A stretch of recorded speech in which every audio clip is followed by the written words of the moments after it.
Hello दोस्तों, हमारे इस YouTube चैनल पर आपका वापस से स्वागत है। अगर आप चैनल पर नए हो तो हमारे चैनल को सब्सक्राइब करें और लाइक करें और ज़्यादा से ज़्यादा लोगों के पास शेयर करें। आज हम बात करेंगे ट्रेडिंग में सुधार कैसे करें और लॉस की रिकवरी करनी है तो कौन से टाइमिंग फ्रेम में ट्रेड करें और क्या ट्रेड करें और कितना प्रॉफिट बुक करें। तो ये 3 सवाल ज़्यादातर लोगों के सवाल होते हैं। तो सबसे पहले हम टाइमिंग की बात करते हैं। तो ट्रेडिंग करने का टाइम है यूरोपियन मार्केट तब खुलता है 1 बजे के आसपास में, और दूसरा टाइमिंग होता है यूएस मार्केट खुलता है ना 6 बजे के आसपास में। तो उस वक्त मार्केट में अच्छा मूवमेंट रहता है ट्रेडिंग करने के लिए, तो वो बेस्ट टाइमिंग है। और मैं आपको बताना चाहता हूँ कि ट्रेंड के हिसाब से जो ट्रेडिंग करता है कि मतलब दूसरा सवाल ये है लोगों का कि क्या ट्रेड करें। ज़्यादातर लोगों का ये होता है कि यार मार्केट में क्या ट्रेड करें और क्या नहीं करें। तो मैं उनको ये बताना चाहता हूँ कि ट्रेंड के हिसाब से बाय और सेल करनी चाहिए। जैसे डाउन ट्रेंड होता है तो उस हिसाब से सेल लेनी चाहिए, और जैसे अप ट्रेंड होता है तो अप ट्रेंड के हिसाब से बाय लेनी चाहिए। और तीसरे सवाल की हम बात करते हैं तो वो है कि प्रॉफिट बुक कैसे करें। और ज़्यादातर लोगों की यही प्रॉब्लम होती है कि कितना प्रॉफिट बुक करूं।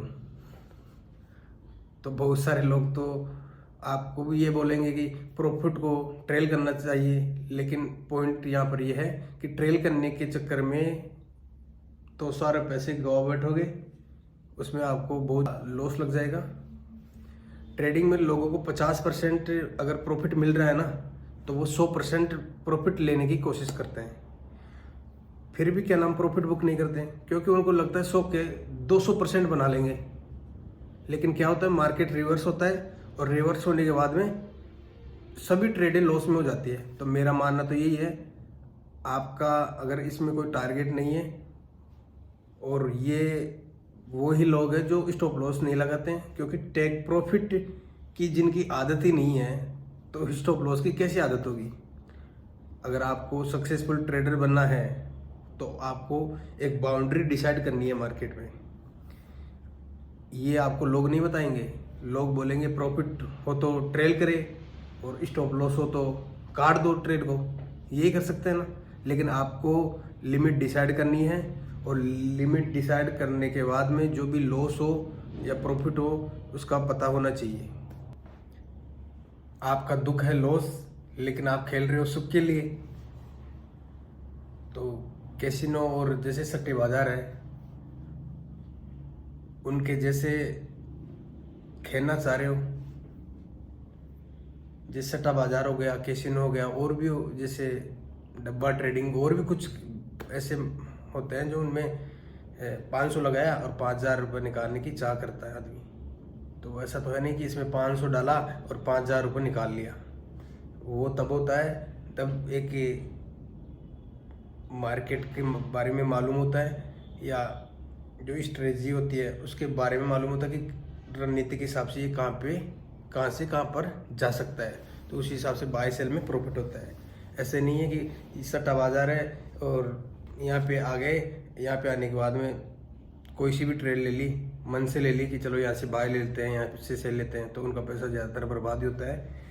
और इजी पैसे यहाँ पे मतलब इजी पैसे बनाने वाली मशीन तो कुछ दिन ही चलती है, आपको पता है। उसके बाद तो घर ज़मीन जो भी जायदाद होती है वो सब बर्बाद हो जाती है, सब गवा बैठते हैं इस ट्रेडिंग में।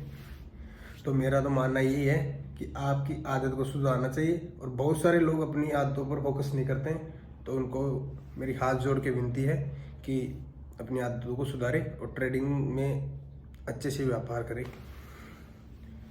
और अपन आगे बात करते हैं कि ज़्यादा लोग क्या करते हैं, जैसे 2000 के पास में बाय ले लिया, ठीक है, 2000 के पास में $2000 के पास में बाय ले लिया और 1998 के पास में स्टॉप लॉस लगा दिया, उसका टारगेट कर दिया 2015। तो जिस व्यक्ति को सपोर्ट ट्रेंड लाइन या मार्केट की जो इम्पोर्टेंट की होती है उनका ही पता नहीं है। उसके अलावा वो स्टॉप लॉस मनचाही जगह लगा दिया कि 2 रुपये में स्टॉप लॉस लगा देते हैं और 15 रुपये का टेक प्रॉफिट लेते हैं। तो बिना कुछ समझे बिना स्टॉप लॉस लगा दिया। तो आपको पता कि जब प्राइस ब्रेकआउट होती है कहीं से भी, तो ब्रेकआउट होने के बाद में तो प्राइस कहाँ से कहाँ भी चली जाती है। तो बिना सोचे समझे ऐसे ट्रेडिंग ना करें। और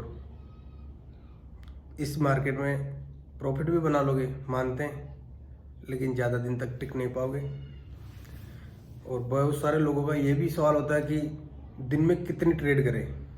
कि कभी कभी क्या मेरे पर्सनल टेलीग्राम पे भी लोग ये बोलते हैं कि भैया दिन में 1 ट्रेड करे या 2 करे 4 करे।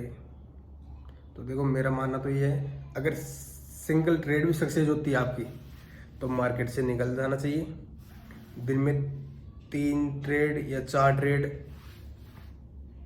अगर चारों सक्सेस होती है तो ये बहुत ही मुश्किल काम है। गारंटी नहीं है सभी ट्रेड सक्सेस होगी। ये तो अपन भी मानते हैं कि अब आकाश में अपन सब मतलब तीर छोड़ रहे हैं तो सभी तीर के टारगेट पूरे होंगे, ये तो होता ही नहीं है ना। तो आई होप जो आपकी क्वेश्चन है वो आपके क्लियर है। मैंने आपके बता दिए कि कौन से टाइम फ्रेम में ट्रेडिंग करना चाहिए, क्या कैसे ट्रेड करें और कितना प्रॉफिट बुक करें और दिन में कितनी ट्रेड लें, वो आपको क्लियर बता चुका हूँ। तो आज के लिए बस इतना ही, मिलते हैं नेक्स्ट वीडियो में। और अगर इस वीडियो में जो भी जानकारी आपको बताइए वो आपको समझ में आ गई होगी। अगर आपके समझ में नहीं आती है तो मेरे पर्सनल टेलीग्राम पे मेरे को DM कर सकते हो। तो आज के लिए बस इतना ही, मिलते हैं नेक्स्ट वीडियो में।